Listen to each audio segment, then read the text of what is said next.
What's going on, YouTube? It's Donnie Weld. All right, so it's time to get a little work in. I got to work on some scales for these war spikes I'm doing, and it shouldn't be that rough. I want to do slab scales since it's a spike, and what I'm going to do is I'm going to pull up. I'm going to use oak, and I'm pulling up the blade onto the actual just piece of wood. And I'm going to line up the spine so it's nice and straight and even. And then I'm just going to trace it with a marker. And after that, just get to cutting. So now what I need to do is figure out from where I want my scales to go up. And I think I'm just going to go straight up at where the ricasso is. So what I'm going to do is I'm going to turn my blade and I'm going to slide it because it's got some size to it. And that's it. So that should be a scale. So what I need to do though is I need to make two of them. So I have to do that all over again. What I'm going to do is flip the blade around to where the ricasso is. So it's actually over the other one at the point where, I'll take it off, where this is, where I want that on here is where I'm going to measure from. And it should be pretty simple. The hardest part is cutting it out, and that's not very hard. All right, so line that up, and now trace the same thing. And the thing is, once it's on the steel, and you want it just has to be close, right? Once it's on the steel, you're going right back to the grinder, and so now I have two scales. So you're going back to the grinder and you are just while it's on there to finish it. So it's going to be fine. So all I have to do now is cut this piece here and then cut down here, and I'll be ready. Hold on. All right, I'm doing this at midnight out in the garage. Got two blades, so I've got two sets of scales drawn. Hopefully these don't make a lot of noise, but it's wood, so it shouldn't.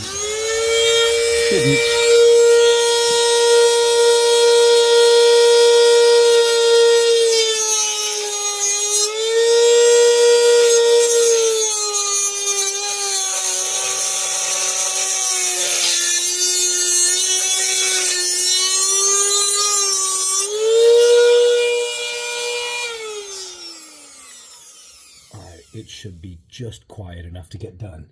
Let me make these cuts. Hold on. Okay.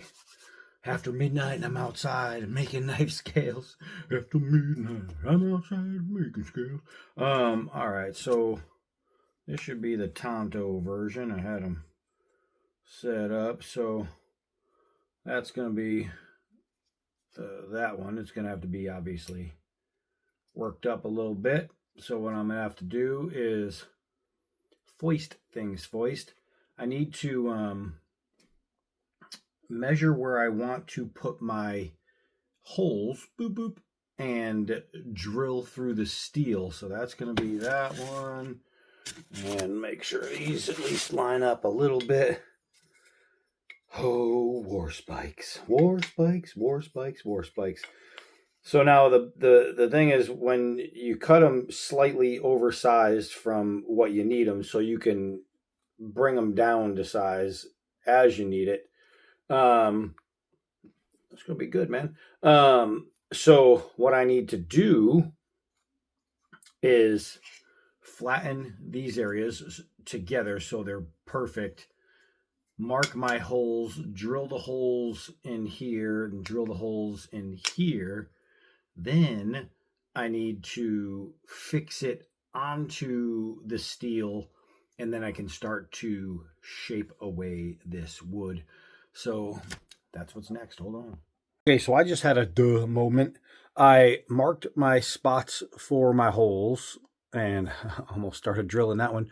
But I marked my spot for my holes, and then I realized, wait a second, this isn't going to be a hard use knife. I don't need to pin it. So the JB Weld will hold it on there really good. All I need to do is rough this surface up a little bit. So I'm literally just going to rough the surface up a little bit, just so I can get the JB Weld to stick on it. That's it. Normally, if you're making a, look at that, that's perfect. If you're making a hard use knife where it's going to be banging around, then you might want to drill some holes so you can pin it. But the JB Weld is going to hold these no matter what. And if these are just going to be used as boom booms, little stick and goes, what the hell? I don't need all of that. Save myself some time here and some drill bits. Hold on. All right, so that's pretty good. They're roughed up just enough to where the JB Weld is going to hold really freaking well. So now basically I have to make sure I have JB Weld. I didn't use it all, but if I do, then I'm going to mix up some JB Weld, get the scales on there. Tra-la-la, boom da, it should all be good. All right. So let's see where we're at. We have some pretty hardened JB Weld on both of these guys. So now what has to happen is there needs to be a whole mess load of trim work to get these down. Then just clean it up. Then just decide what kind of finish I want to do on the steel. And these are going to be some really cool stick and goes, little war spikes there. But overall, not so bad so far. I think these are going to actually do the trick. So now I got to take them down to the grinder and start grinding. Hold on. All right. I learned the hard way not to sand stuff with a white shirt on, because your white shirt's going to get white ruined. All right, so I'm going to take this guy. I'm going to fire up the sander, and the first thing I want to do is I want to hit these flat spots. And I don't think there's anywhere, way, or how I might be able to set you guys up to give you a peek. Maybe. All right, so you see I have some overhang there and some different things. I want that flat. So I just want to push till I start hitting that steel. And you don't want to hold too long because you don't want to overheat it and then have to start all over again with the glue. That would stink. That would stink. Now you have to find the right angles that I grinded this thing down in. And it looks like that's it right there. There we go. So there's spark. So I got down to the steel there.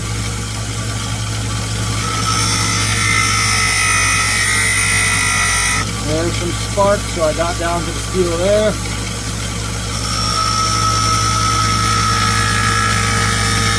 There's a whole lot more wood here. And if it starts to get to where my glue is starting to get soft, then I just have to stop. That's it. You'll feel the scales move, and you don't want that to happen. So as long as I can keep it cool on this end, it'll stay locked in.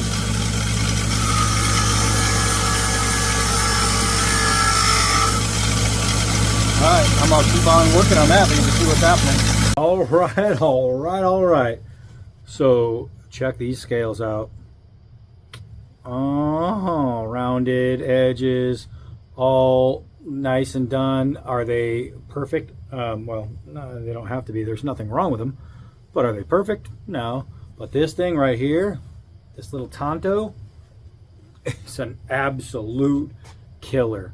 I'm going to let these harden a little bit more, and then I'll probably just put some clear on the yoke because I really like it. And then it comes down to sanding the blades. That's right, there's two of them.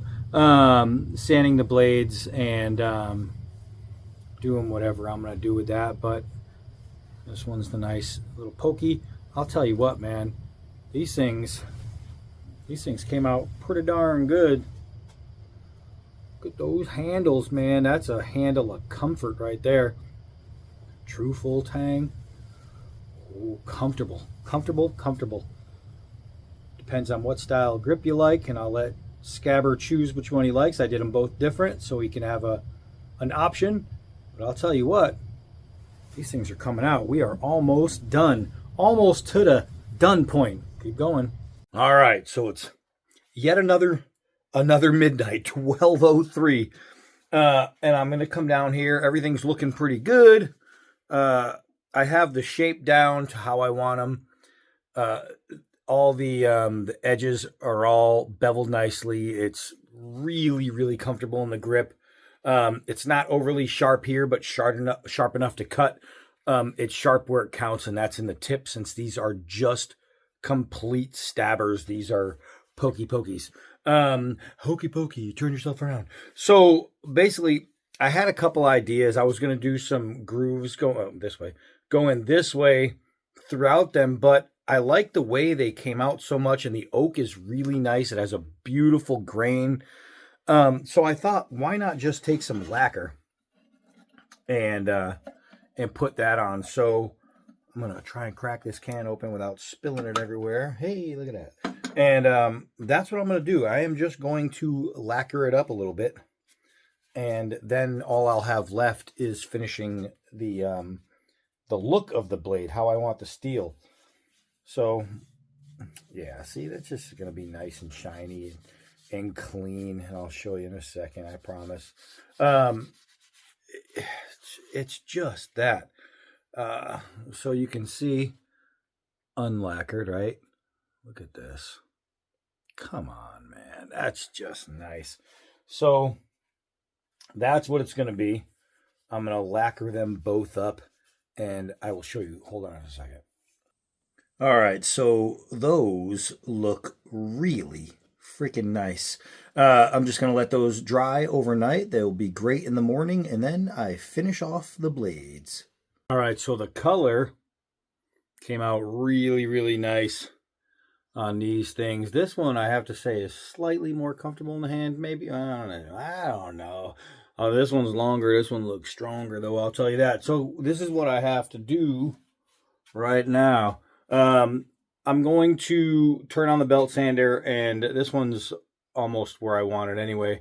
I was hand sanding for about a half hour upstairs trying to get them nice and smooth, but I'm going to turn on the belt sander, and I'm going to break up some of the black, and then I'm going to re-blue, and I'm going to do something, and hopefully you'll see how like this one's speckled.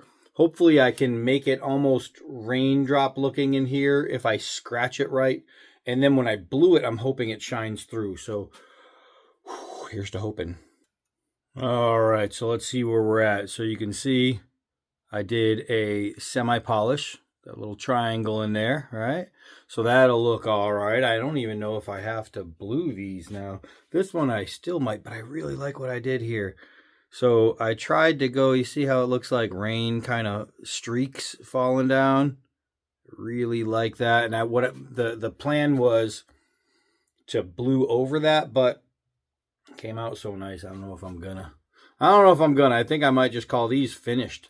They're working knives is what they are. Not even just regular knives. I mean, Michael, hold on. Let me cut myself. I can feel the edge, right? Just scraping across me. It's sharp enough to where if I did that, I would cut myself. But it's also at a point where it's a stabber, and that's exactly what they are. When you're talking about war spikes don't even need an edge. Sometimes they're just round. People make them on a round bar and put handles on them with a point.